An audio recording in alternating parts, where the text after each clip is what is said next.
को दहशतगर्दी से पाक कर रहा था, इस तरफ धरने, फसाद और इंतशार की सियासत हो रही थी। जिस वक्त हम बिजली के प्रोजेक्ट लगा रहे थे, इस वक्त बिजली के बिलों को जलाया जा रहा था। वजीर आजम जिस वक्त सड़कें बना रहे थे, ये लॉकडाउन करने की बातें कर रहे थे, और 70 साल तारीख में 70% प्रोजेक्ट के ऊपर पाकिस्तान मुस्लिम लीग नून और नवाज शरीफ की मोहर है।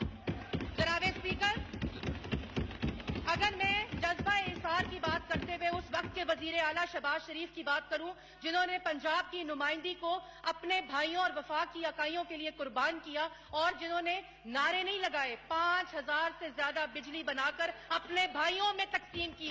जनाब स्पीकर, शुक्रिया मैडम। और आखिर में गरीबों का दर्द समझते हुए BISP को डबल किया, इसलिए कि नवाज शरीफ शख्सी तंग नजरी से बहुत बालातर है। आखिर में जनाब स्पीकर, आखिर में मैं ये कहूंगी जनाब स्पीकर, इन लोगों का बुग़्ज़ और इन लोगों की शख्सी तंग नजरी इन प्रोजेक्ट्स का जिक्र नहीं करेगी जिसकी दिन रात ये तारीफें करते हैं, लेकिन तारीख हर लफ्ज को अपने अंदर समो रही है और तारीख गवाह देगी। और 1 मिनट प्लीज, 1 मिनट। अब आप देख लीजिए, 1 मिनट होगा। जनाब स्पीकर, आखिर में एक शेर से पहले, पब्लिक अकाउंट्स कमेटी आपकी इस कुर्सी का इस्तेहकाक है। मौसूफ वजीर आपके इस्तेहकाक को, इस हाउस के इस्तेहकाक को रोज बयान दे के मजरू करते हैं। ये आपने फैसला करना है कि पब्लिक अकाउंट्स कमेटी को कौन चेयर करेगा। ये एग्जीक्यूटिव या गवर्नमेंट ये फैसला नहीं करेगी, और हम इस इस्तेहकाक को मजरू नहीं होने देंगे, और हम आपके साथ खड़े हैं।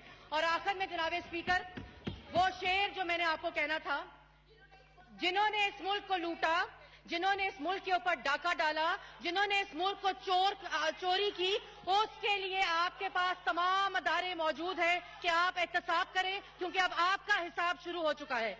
और आखिर में सवाल ये नहीं कि जीता कौन हारा कौन, सवाल ये नहीं कि जीता कौन हारा कौन, सवाल ये है कोई बावकार कितना था।